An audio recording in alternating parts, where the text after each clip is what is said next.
Our story begins in the dense mountains of Mexico, with a young boy named Nemesio Oseguera Cervantes, who would later be known to the world as El Mencho. Long before he was a ghost hunted by international superpowers, he was just a 10-year-old dropout, working under the scorching sun picking avocados. By 14, he was guarding illegal fields for men who didn't even care to learn his name. Raised in dirt floor poverty with 4 brothers, there was no money, no education, and absolutely no way out. So, he carved his own path.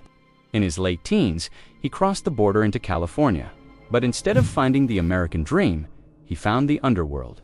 Arrested repeatedly in San Francisco for carrying loaded weapons and trafficking narcotics, he eventually took a 5-year federal prison sentence just to shield his brother from a lifetime behind bars. After serving 3 years, he was deported back to Mexico. He was 30 years old, done playing small, and ready to rewrite his destiny. He briefly joined the local police force, only to quit and merge into the Milenio Alliance. When his superiors were systematically captured or eliminated, he didn't look back. He reorganized. By 2010, he established the Jalisco New Generation Cartel, turning it into a hyper-militarized force that challenged the state itself, bringing down military aircraft and dominating territory with terrifying precision. The world placed a staggering $15 million bounty on his head. Yet he remained a phantom, protected by 400 dedicated guards in fields laced with landmines. But even a ghost leaves tracks. On February 22, 2026, Special Operations Forces moved silently upon his remote hideout in Talpa. El Mencho had hosted a massive celebration just the night before, leaving his security detail completely off. Wounded and desperate, he broke for the thick woods, trying to vanish into the undergrowth where soldiers finally located him. He was urgently airlifted out, but his heart gave out before the helicopter could even touch down.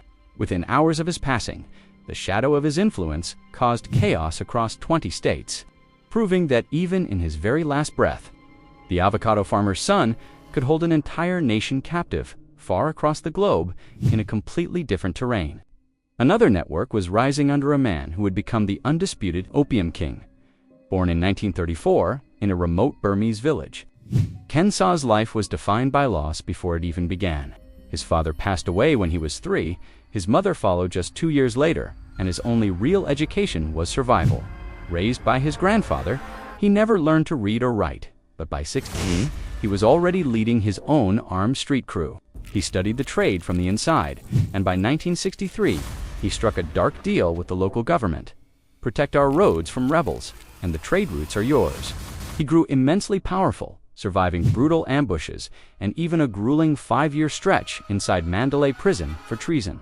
Instead of breaking him, those years behind bars made him sharper. He memorized classic strategies of warfare and emerged ready to conquer. Operating from Thailand, he commanded the Muang Thai army, a staggering force of 20,000 disciplined soldiers.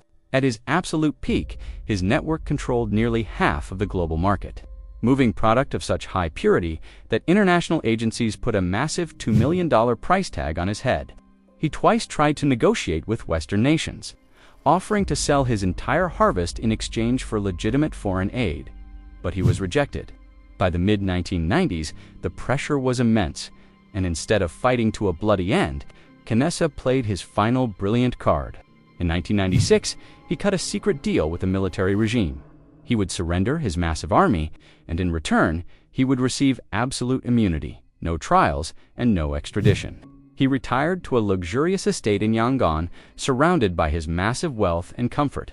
The man who spent decades fueling global vice slipped away peacefully in his own bed in 2007 at the age of 73, succumbing to diabetes and old age. The king of the jungle died completely unpunished, without ever spending a single day inside a courtroom. On the urban streets of California, a different kind of kingpin was rewriting the rules of the game. Felix Mitchell grew up surrounded by the concrete poverty of East Oakland's projects. Seeing no legitimate way out, he used the streets to build a multi-million-dollar empire while he was still a teenager, founding the infamous 69 Mob, what began as a loose group of neighborhood kids, quickly transformed into the first highly organized, large-scale street operation in the Bay Area. Mitchell connected with major syndicates across Detroit and Los Angeles, expanding a network that pulled in an astonishing $1 million every single month at its peak. He treated his operation like a Fortune 500 business, stamping his brand on every package and employing neighborhood youths as lookouts. To the authorities, he was a threat. But to his community, he lived like a folk hero, driving luxury vehicles, wearing exquisite jewelry, and funding local youth programs and holiday drives. When asked about his lifestyle, he simply stated he was chasing the American way. But the law finally caught up in 1985, sentencing him to life without the possibility of parole. His reign seemed absolute, yet his end was shockingly small.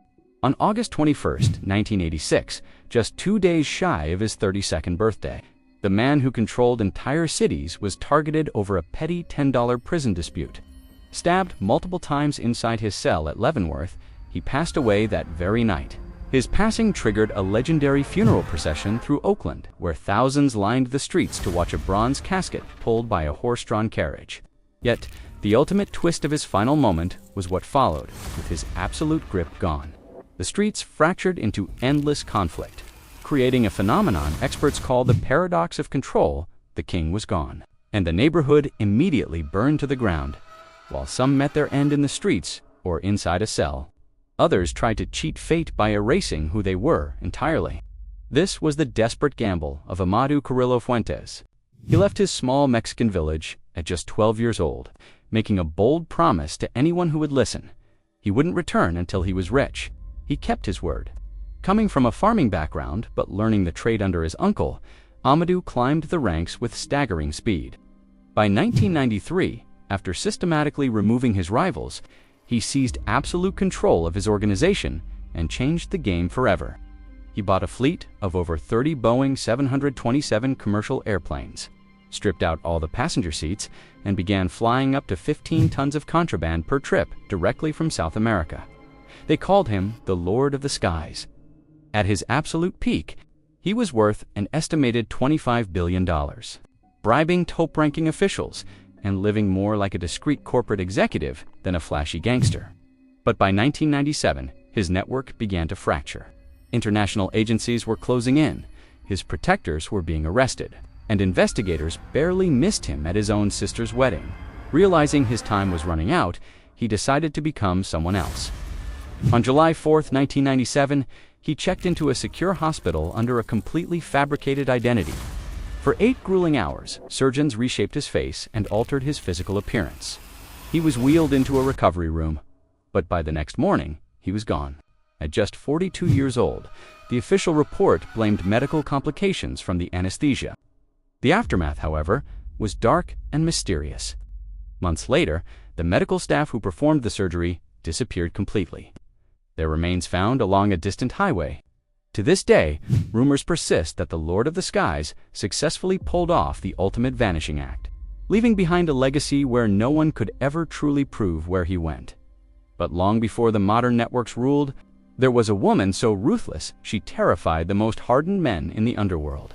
Griselda Blanco's dark path started in the slums of Colombia, where she grew up surrounded by absolute survival. By her 20s, she had migrated to New York, establishing a massive supply pipeline using highly creative methods to bypass security.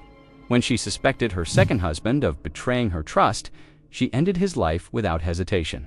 Later, doing the same to her third husband, earning her the chilling nickname, the Black Widow. By the late 1970s, she moved her operations to Miami, pushing millions of dollars worth of contraband every single month. She practically pioneered the chaotic street conflicts of that era, and authorities linked her to dozens of dark operations. She was finally captured in 1985, serving nearly 2 decades behind bars while her legal cases systematically collapsed due to compromised witnesses. Released in 2004 and deported back to Colombia, she lived a quiet, isolate life in Medellín for 8 years, seemingly a ghost of her former self. But in this game, the past never forgets. On September 3, 2012, as the 16-9-year-old grandmother stepped out of a local marketplace, a lone figure on a motorcycle pulled up beside her. 2 quick actions ended her story instantly. In a twist of absolute irony, the woman who had invented the motorcycle hitman tactic across Miami spent her final moments falling victim to the exact same method she had. Introduced to the world, Pablo Escobar controlled 80% of the global cocaine market, building a $30 billion empire. After a long manhunt, a tracked phone call exposed his location, ending his life on a rooftop.